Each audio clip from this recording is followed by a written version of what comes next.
the Game of Life podcast coming at you, where we bring to you the behind-the-scenes lives of NBA players, business-savvy entrepreneurs, and top-level performers in all fields of personal development.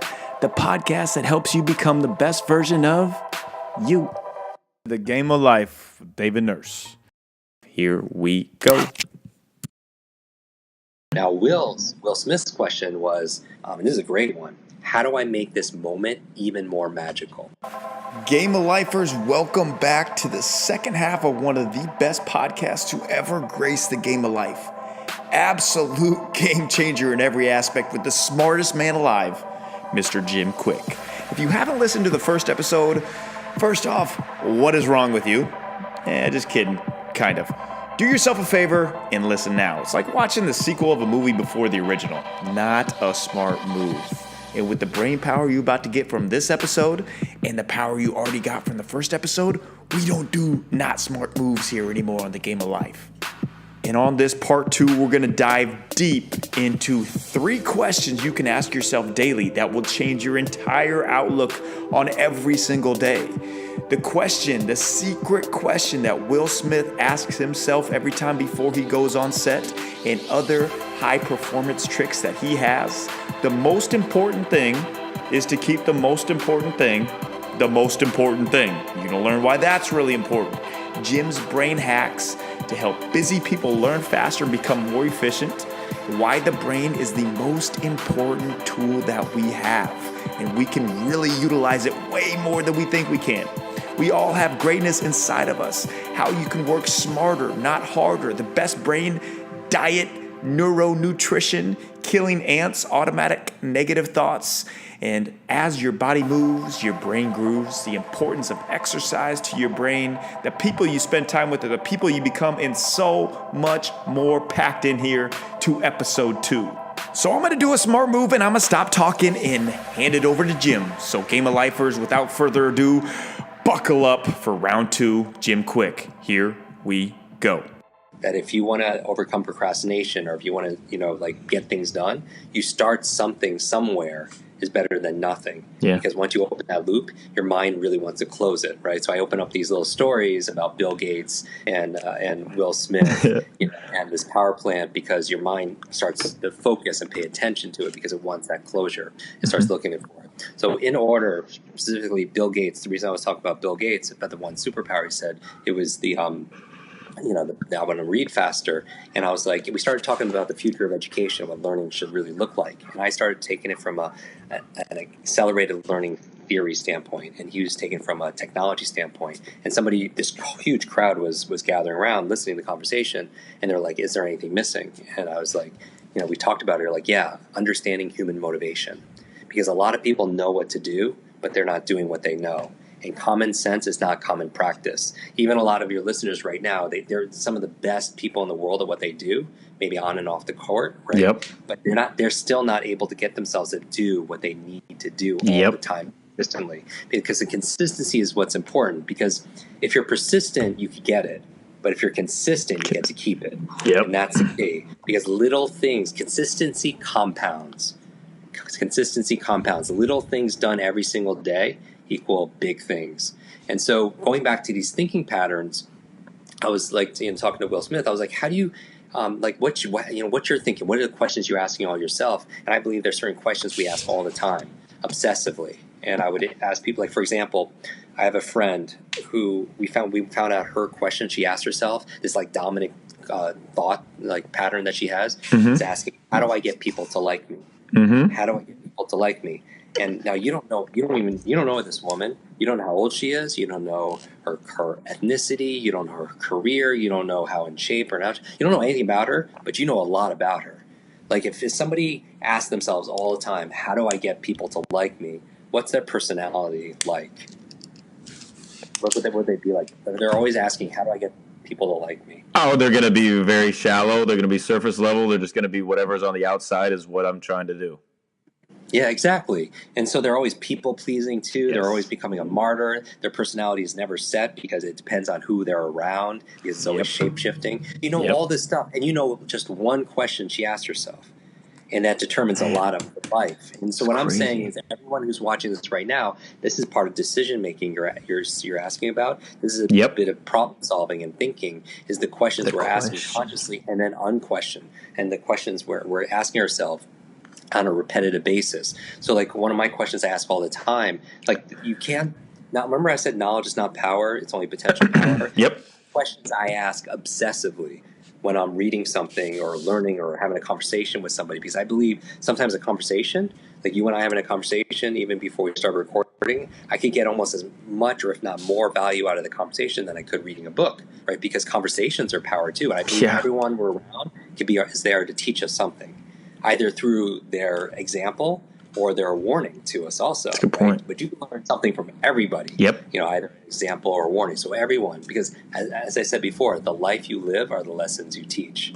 The life you live are the lessons you teach. For Will Smith, I was, his question, we went through this process, and he was like, Jim, I think my question is, my question for me is, how do I make it better? Because I grew up with a broken brain. Right. At the age of 5, I had head trauma, learning disabilities, put in special classes. At the age of 9, a teacher called me in front of the whole class, the boy with the broken brain. So that was like me, right?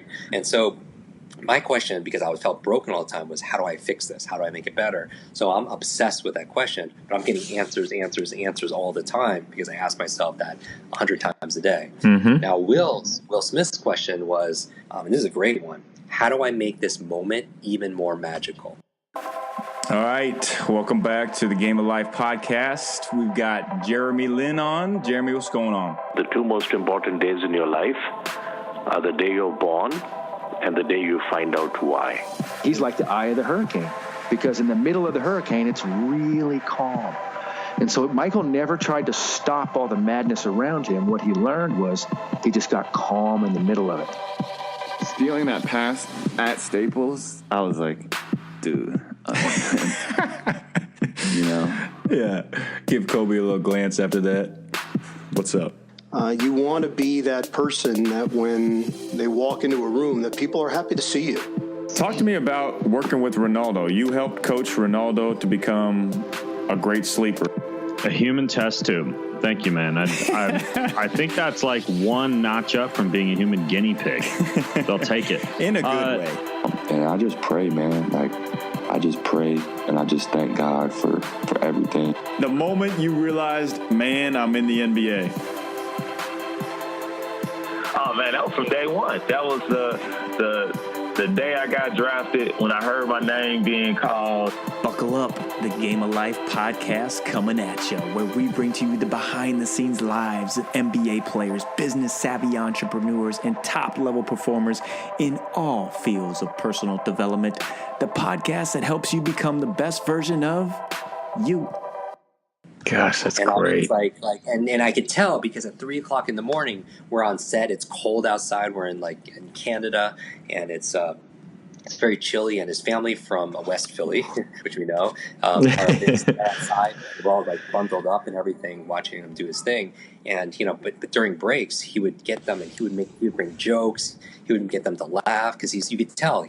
His question is, how do I bring more magic into this moment? He's living that. The other question I asked him, though, I was like, how do you get prepared? You're just waiting here until the director says, let's shoot at 3 a.m. in the morning. How do you get prepared? How do you get ready? And he looked right at me. He's like, Jim, I don't have to get ready. I stay ready. Nice. Wow, I don't have to get ready. Going back to what you practice in private, you're rewarded for in public, right?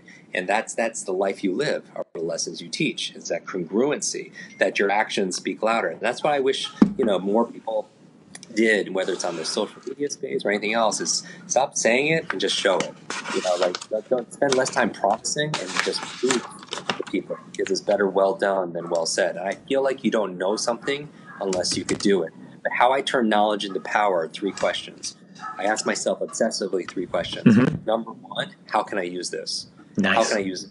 Whenever I'm listening to something, I'm reading something, I'm listening to a coach, because I have my own coaches also as well. I think a mentor is so important. Yep. I coach some amazing individuals in politics and athletics and entrepreneurship and these different places. But as a coach, I believe part of it is having creativity and to be able to make good decisions is first asking, how can I use this? So I get obsessed about that. And that's my creativity question. I come up with all these different ways I can use something when I'm listening to it, watching it, or learning about it. The second question I ask is, why must I use this? Nice. This is where the rubber meets the road, because I believe there's a success formula. I call it H cubed, 3 H's, head, heart, hands. That you could set goals in your head to win championships and win games and, income goals, whatever in your head. But if you're not acting with your hand, something is missing. And that's the second H, which is your heart, right? The heart is the emotion, the energy of motion. Because we're not logical, we're biological. When you understand the science of your nervous system, right? Dopamine, oxytocin, serotonin, endorphins, the things that really get us to do what we do, then it becomes really a no-brainer and an all harder. Meaning that you're asking yourself why. Even remembering someone's name. Like most people say, Jim, I'm horrible at remembering names. And I'm like, really? If there was $1 million here, yes, right? yes. The name of the next person you meet, the stranger, who's going to remember that person's name? Everyone. Honestly, everybody. Everyone listening to this became a memory expert in an instant. As your brain coach, which is really what I want to be for everyone in this conversation, because everybody has, singers have a voice coach, right? Yeah. And athletes have their coaches and personal trainers, right? Business people have business coaches. I want to be your brain coach, right? I want to show you where people want to be physically fit. They want to have physical strength, flexibility, agility, energy. I want you to have your brain muscles, to have brain strength, brain energy, flexibility, brain agility, because that'll take this and this, and you'll be unstoppable. You can match your mind and your muscle together. Goodness, like that's where the growth is. So when I come back to this, with this coming back to this power plant idea, when I was I recorded this, and this is how you work smart. By the way, the third question is people are asking, right? The first question is, how can I use this? Why must I use this? Because that's the reasons, right? Because now you have $1 million for remembering someone's name. All of a sudden, it had nothing to do with your capability. It had everything to do with motivation. Even going back to what I talked about Bill Gates, we're talking about what's the third element besides understanding accelerated learning and technology is human motivation. Turning common sense into common practice. And so that's missing a lot of people. But the third question I ask, besides how can I use this, why must I use this, is when will I use this? When will I use this? Because people could talk about their dreams and their goals till they're blue in the face. Nothing changes until you put it in your calendar. Because your calendar is an incredible productivity performance that people don't use, right? People say, I'd like to read 30 minutes a day. Because the other thing I was talking to Will about, we did an Insta story, and I was like, Will, we're here. What do you do to activate your, keep mentally alert? He was like, hey, I'm here with, my brain coach, Jim Kwik. 2 things I do is 2 things. I run and I read every single day. I run, I do something physical, and I read. Because again, and that's the other reason. Besides reading is great because knowledge is not only power, it's profit. It's this separation between those not who have and have nots as much as those who know and those who don't know. People that know the things sharing, I was listening to the Ben Greenfield episode. Ben and I have been friends for forever, but I was like, all these knowledge bombs. That's the difference between someone who knows something and doesn't know something, because that's your advantage, right? Because that's where applied knowledge becomes a lot of power. The third thing is you got to schedule it. So when will I use this? Once it's in your calendar, that's time for you, and that's time to cancel, and that's you stick to it. Going back to this power plant, buddy. I love it. The loop, man. You got the loop. I love it. In the power plant, and I'm talking about the difference between working hard and working smart. I'm fine with working hard as long as you're working smart. Yes. Not the way around. Right? Great point. And so what I would say is, one day this power plant, with all the employees, everywhere, just shuts down, and it's dead silence. And for hours, the employees are running around, not knowing what happened and trying to fix it. And the operations manager freaking out after a few hours and calls the local technician. And he's like, "You're lucky, I'm right around the corner." Technician shows up. He's like, "You got to help me. We're losing all this money. It's very dangerous. Got to save the day." And the technician walked around the power plant. And in the power plant, there are all these beams, dozens of beams.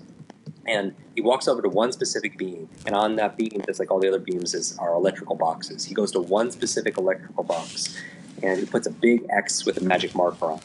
And then he opens the electrical box, and inside are all these screws and wires. He goes to one specific screw. He turns it not a quarter of an inch, and then what happens? Bam! The entire power plant comes up. And the operations manager's like, "Thank you so much. You saved the day. You're incredible." He's like, "What do I owe you?" And the technician looks at him and says, "That'll be $10,000. And the operations manager, "Are you kidding me?" Like, he's flabbergasted. He's like, "You're here for 5 minutes. All you did was one screw." He's like, "Give me an itemized bill for this $10,000. He's like, "No problem." He reaches in his pocket, takes out some paper, scribbles on it, hands it to the operations manager. Operations manager looks at it and says, "I understand." He goes to his desk, takes out a checkbook, writes it for $10,000. And when he leaves, you look at the desk and you look at the invoice. It says, "Turning screw, $1. Knowing what screw to turn, $9,000." Wow. Wow. The point to this is not for everyone who's listening. I'm not saying you have a screw loose. I'm just saying that in systems, that screw represents a focal point. A focal point is one input that could lead to lots of outputs. It's like that lead domino, right? You get the first domino and it knocks all these cascading. Right.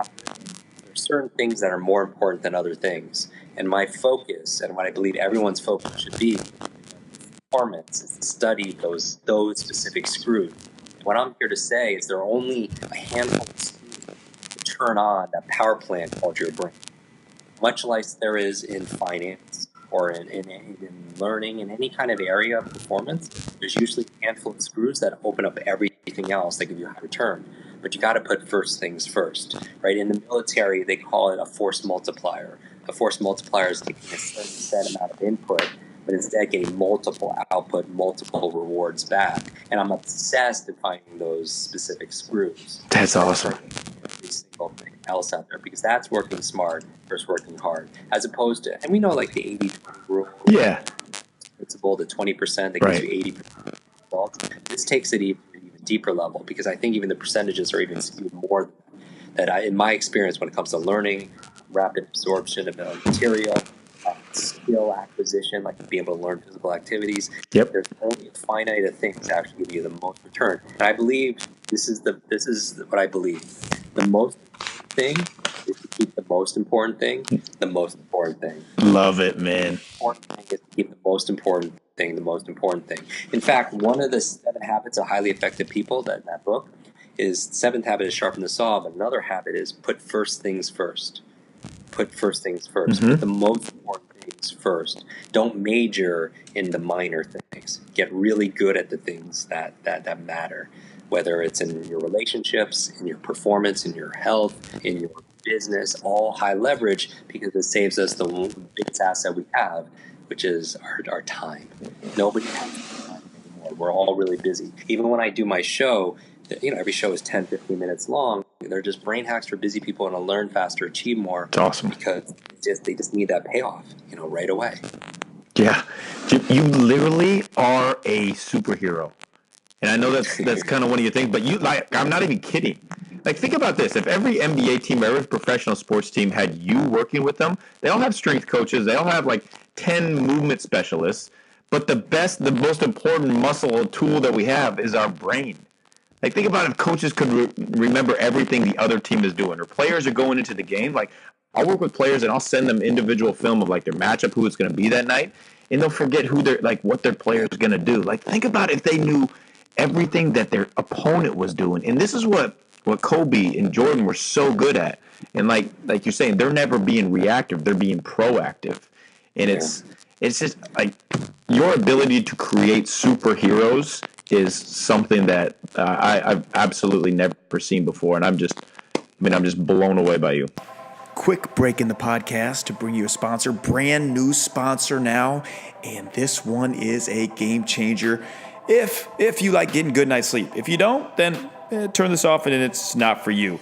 This is Oura Ring. Oura Ring is literally the best in the business at being able to track your sleep, being able to figure out if you're ready the next morning you wake up for what type of activity level you're able to go to, your sleep score, your HRV, your resting heart rate, everything, your deep sleep. With daily feedback to improve your health, Oura helps you better understand your body to reach your goals. You'll be guided through an intelligent, data-driven plan to help you improve across the most important aspects of your overall well-being. Everyone I'm around, high performers, have this ring and are using it. It is absolutely awesome. And now, your chance too to get a discount on it. DNurse is your coupon code, auraring.com, DNurse, to get $50 off. Links will be in the show notes. Check it out. Get yourself a good night's sleep. Send me over what your HRV is. I want to compete with you because I'm guaranteeing you my sleep is going to blow you away. All right, get some great sleep. Get your brain ready to be crunched for the second half of the second episode of the podcast with Jim Kwik.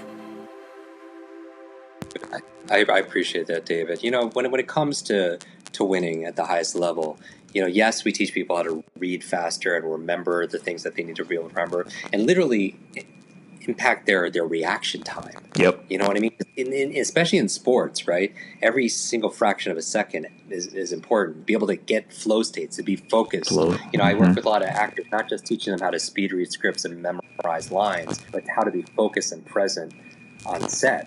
But even on sports, you want to be present also. You don't want your mind going elsewhere, because if you're in the middle of a play and your mind goes somewhere else, you lost. Yep. You already lost, right? Yep. You know, so everything from changing beliefs, which we have a whole protocol for changing limiting beliefs, because a lot of people have this learned helplessness, right? It's kind of like that elephant. You wonder why the elephant in the circus, why it doesn't just pull down, you know, leave, because it could pull itself out of that stake in the ground so easily, but it doesn't, because that elephant's a baby. It's been tied to that same rope and that same stake in the ground. And in the beginning, it would try to free itself. It would struggle, but it was too small, you know, physically to be able to do it. But then it goes really, really big and strong. And then what happened? It still didn't go, because in its mind, it was still a prisoner, right? It was learned it was helpless. And a lot of people on the courts, they have this learned helplessness. Yep. It's unconscious. They don't realize they have a mental block or something, right? Or they've slumped. And so changing beliefs is really big. You know, Roger Bannister, right? We just did a whole show just talking about it. Everyone knows this anecdotally, but how do you apply it? You know, 1954, nobody could break a 4-minute mile. He did it, you know, and part of his, besides physical training, he would mentally rehearse in his mind crossing the finish line and seeing the clock. It says 3:59, because he knew, just like everybody watching this and listening to this, that success is an inside-out process. That it's not you'll believe it when you see it. It's you'll see it when you believe it first, right? Yeah. And then, and proof positive, that was interesting in terms of visualization process. And I have and we know the power of visualization, right? We've all heard the study done at University of Chicago where they took 3 groups of people, put them on the court, and them do free throws. And then they said, okay, group A, what I want you to do is practice for an hour a day, 30 days. You know, on the court. The second group, I want you to visualize. Don't touch a ball. Don't put on sneakers. Just visualize yourself successfully throwing free throws for 1 hour a day. And then in Group C, they're like, don't do anything. Don't practice at all. They come back after 30 days. Group A, that practice, you know, went on. Practice makes perfect. Or practice makes progress. There you go. Yeah. Or practice makes permanent. They improved 24%, which is amazing, right? They do the work, they improved 4%. And the people, Group C, who didn't practice, no gains at all, obviously. But Group B blew their minds. The people that never touched went out on the court, they never touched the ball, improved 23%. Just 1% less than people who mentally rehearse, because then there's a whole process that these people have mental rehearsal in terms of imagination training. The other thing I would step back on real quick is the power of dreams. You know, I really do believe people estimate the power of their own dreams. That I talk about these 10 keys for unlocking your quick brain. I train at the Cleveland Clinic for brain health. I train doctors that are doing all the research on Alzheimer's, dementia, train their patient caregivers and everything. But there are 10 things that move the needle, because 1/3 of your intelligence or your memory is predetermined by genetics and biology. 2/3, according to science, is in your control. One of them is sleep. Right, so obviously we have sleep, and I have all these brain hacks for sleep. But one of the reasons why you want to sleep, not only that's where you consolidate short to long term memory, right? You know, for people who struggle with long term memory, they especially when they're training and they're performing, or on sport teams and everything. But it's sleep. But on top of that, it's also where you clean plaque out of your brain that could lead to dementia. But the third reason is our dreams. Check this out. When you're learning all day, or you're studying all day, or you're going to work all day, your brain doesn't shut off at night. If anything, it's more active at night. It's been shown your brain is more active at night. And here's the thing, like when you're dreaming, like we'll spend about 20 years of our life sleeping. That means 3 to 5 years we spend dreaming. 3 to 5 years dreaming, right? Wow. People don't remember their dreams. I know. One of our podcast shows we did was on how to remember your dreams. Nice. But check this out. A lot of things in culture and literature and music and athletic success came from dreams. Check this out. So Mary Shelley, talk about literature, came up with Frankenstein in her dream. Paul McCartney came up with the song Yesterday in his dream. That's crazy. A chemist came out with the periodic table in his dream. He dreamt about the periodic table. Elias Howe, inventions. Elias Howe created the sewing machine in his dream. Jack Nicholson, the golf is amazing. Like he actually, back in the 60s, he was flatlined. He was hitting like high 70s, Jack Nicholson. And he said he had a dream one night, a very, very vivid dream where he could see it and feel it. And it was the way he was holding the club and his swing. He practiced the next day and shot 65. And he used that throughout his whole entire career, because that's the thing. What I'm saying is when you struggle with a problem all day, your brain doesn't shut off at night. Your dream state, your unconscious state, your creativity state, all the states that really is part of our pure genius that we underestimate, right, that's where the development is happening. And so cultivating those dream states. So I show people how to get into those deeper sleep stages. And then also when they wake up, 6 different things on how to remember your dreams. Man. Because your dreams, there's a lot of wisdom in there. You know what I mean? That's trying to show certain things that can help you, in life, on and off the court. So much good stuff. Yeah, and being respectful of your time, man. I could literally have you talk for days and days. I've got more notes, and I got to go do I got to learn your memory tricks to be able to remember everything that you said. So, I mean, selfishly for myself, being very vulnerable, I'm bad at memorization. I absolutely love learning, and I just eat everything up for optimization. But my ability to learn it or to be able to retain it is not as good as it should be. And I know my level is more so than NBA coaches and players and teams and stuff. Like, literally, you could be a reason a team wins an NBA championship. I'm not even kidding. Seriously. I appreciate that. I mean, really what I'm doing, whether it's an organization or a team, like an athletic team or, a management team, my goal is to elevate the collective intelligence of that group, is to unleash the minds of everyone on that team, irrespective of how it's being applied. And all of a sudden, it's an unfair advantage. It is. Ultimate unfair advantage when you understand how your brain works. So you can have focus when you need to, when you can have mental energy and acuity when you need to, when you can be present, right? When instead of your mind being elsewhere, when you can imagine, when you can teach them how to imagine success and be able to shoot better, in your mind here, and then all of a sudden, and when they can get rid of all the baggage, people don't show you how to do that. Well, think of it, it's Kobe and Jordan. Think how many more of those type of players you could create through that. And it's just being able to understand the brain, which most people just say the brain it's a question mark. It's up there. Oh, if we can use 5 or 10% of it, great. And no one even really goes in depth on it. But you're learning how to make your brain your superhero power. And that's, man, and even more so than that, one thing you might not even know that you did that stands out to me is you told me you want to be extremely present in this moment, extremely present with me, giving me the time. Like in a conversation, like a team, a player, a coach could have learned something from you directly, like on your eye contact and how present you are. That goes so far. And I mean, that's without even saying a word of what you're doing.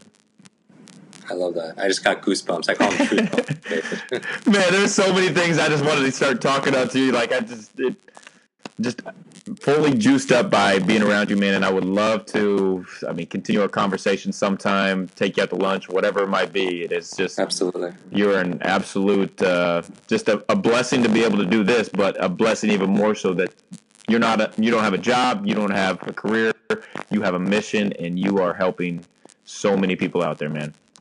Thank you. I appreciate that. Yeah, growing up as the boy, labeled the boy with the broken brain, my mission is to make everyone's brains better and brighter. My mission is really no brain left behind. It's awesome. And if I could help unleash that other 90% of people's potential, we use all our brain, but we all use it differently. If I could show people how to do that, Every brain matters, and so the words you speak, everything from having the best, I show people how to have the best brain diet imaginable, how to get rid of negative thoughts that could lead to, brain challenges. The third thing is exercise. These are the 10 things I focus on.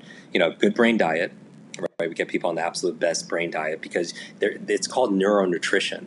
Your brain has more different specific needs than the rest of your body. And people don't realize that, to have focus and mental energy and clarity. So neuronutrition, killing ants, automatic negative thoughts. How do you get players to get rid of that negative baggage that holds them back, right? Because maybe they're on a losing streak or whatever it is, that self-talk, because your mind is always eavesdropping on your self-talk.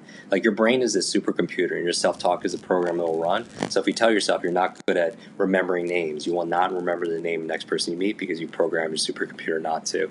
Then there's exercises. People don't realize this, but as your body moves, your brain grooves. And there's certain physical exercises you can do that boost your brain power.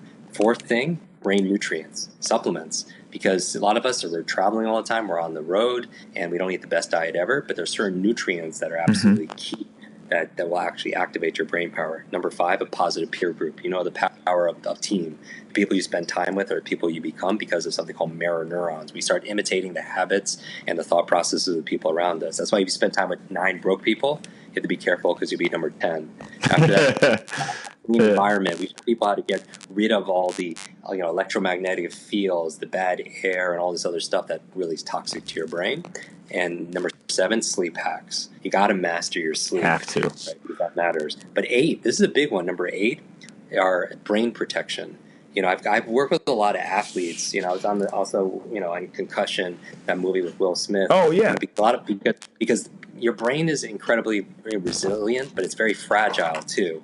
And so trauma to the brain, through, especially, it's obvious in the NFL and boxing, extreme sports, you got to protect your brain. I've had 3 brain injuries, 3 concussions, so I could speak from that. Dang. And new learnings. I talked about how you need a protocol on how to upgrade your learnings every single day through building your neurogenesis and your neuroplasticity, and finally stress management. That's huge. People are stressed out of their mind. We created these incredible processes to be able to get out of stress, to get into that parasympathetic rest and digest place, where you're not in a flight kind of fear kind of mode where you're freezing or fighting and such, where you get into that restorative and you could generate yourself. But we're working on so many different levels because that's really what the brain needs, and that's how the coaching really happens. But I want to say that I really appreciate you because Thanks, I believe how you do anything is how you do everything. So I appreciate not only who you are and what you do, but also the manner you do it. Thanks, because Tim. I really do believe the world is just better through kindness and giving, and I could tell you don't give to get, you give because it's who you are, and that really resonates. I think that's a superpower unto itself. So I mean that's a testament to all the success of the people that you surround yourself and the people you get to work with. So thank you for this opportunity to. I really appreciate it. It's just it just makes too much sense to me that there's people that can use you. So and that's your gift to help and to give. It just makes too much sense for you to be just held up in a little box when everybody needs to know your stuff. Everybody does. So thank you so much. And just, man, I super look forward to continuing our relationship, man. Can I give people a challenge right now? Challenge them. Yeah, I want it too. Because I think that challenge with challenge, people get better. I'm going to I'm plugging this in. I'm plugging so it doesn't die on me. But keep going. Yeah, it's a quick challenge. Literally, Yes. KWIK challenge. I challenge everybody to take a screenshot of this podcast. Yes. In whatever form they're listening to it. And what I would challenge everybody to do is one way to learn something faster is to mentor or to teach somebody else. When we learn something with the intention of teaching, if you had to re-listen to this episode and then take notes and you had to teach it to somebody else, a loved one or a teammate, or give a TED talk on it. We teach people how to memorize their scripts, and we show people how to do that in our podcasts and such. But learn with the intent of teaching. So take a screenshot of this episode, tag David, tag myself at Jim Kwik, KWIK, on Instagram, Facebook, Twitter, and share with us. Teach us your big aha. Because when you put it out there and you share it, you ingrain it into your nervous system, and it becomes part of who you are when you teach it to somebody else. because again, when you teach it, you get to learn it twice. So my challenge for everybody is to screenshot this episode, tag both of us, David and myself, at Jim Kwik, KWIK, and put your big aha. What are some of your biggest lessons you got out of this, and how are you going to apply that in the real world to make your life better?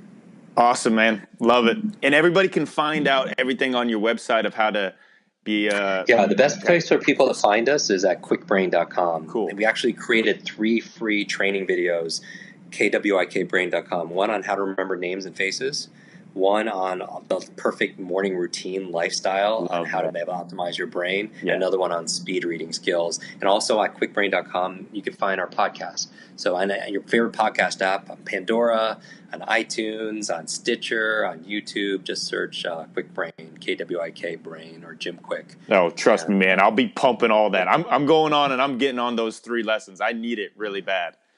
I Dude, definitely you're awesome, do. David. Any foundations or anything else that we can support for you? Anything? No, Cool. that's it. Awesome. Let's continue the conversation on social media, because we do lives and Q&As there, and then let's enjoy the podcast. It's meant to fill in the gaps of in our education system, teaching you the most important skill I think there is, which is meta learning how to learn. And if you want an advantage, those are bite-sized brain hacks for busy achievers who want to succeed faster and learn faster. Love it, man. That would be the place. My parting words for everybody is this: I believe your life is like an egg. That if an egg is broken by an outside force, life ends. But if it's broken by an inside force, life begins. All great things begin on the inside. And you have greatness inside of you. You have genius inside of you. And let's let it out more and more every day. Boom. Drop the mic. There it is. Big time thank you to Jim Kwik for coming on the Game of Life podcast. Check out everything that he has going. There is so much learning to be done. And if you could take one thing away from this podcast, let it be that you know you can improve your mind. You know your brain is not fixed. Learning is not something that once you're a certain age, you can't learn anymore. You can use your brain as a superhero tool, superhero for your growth, for your development, to help others. And as you go on through your day, remember what Jim said. The most important thing is to keep the most important thing the most important thing.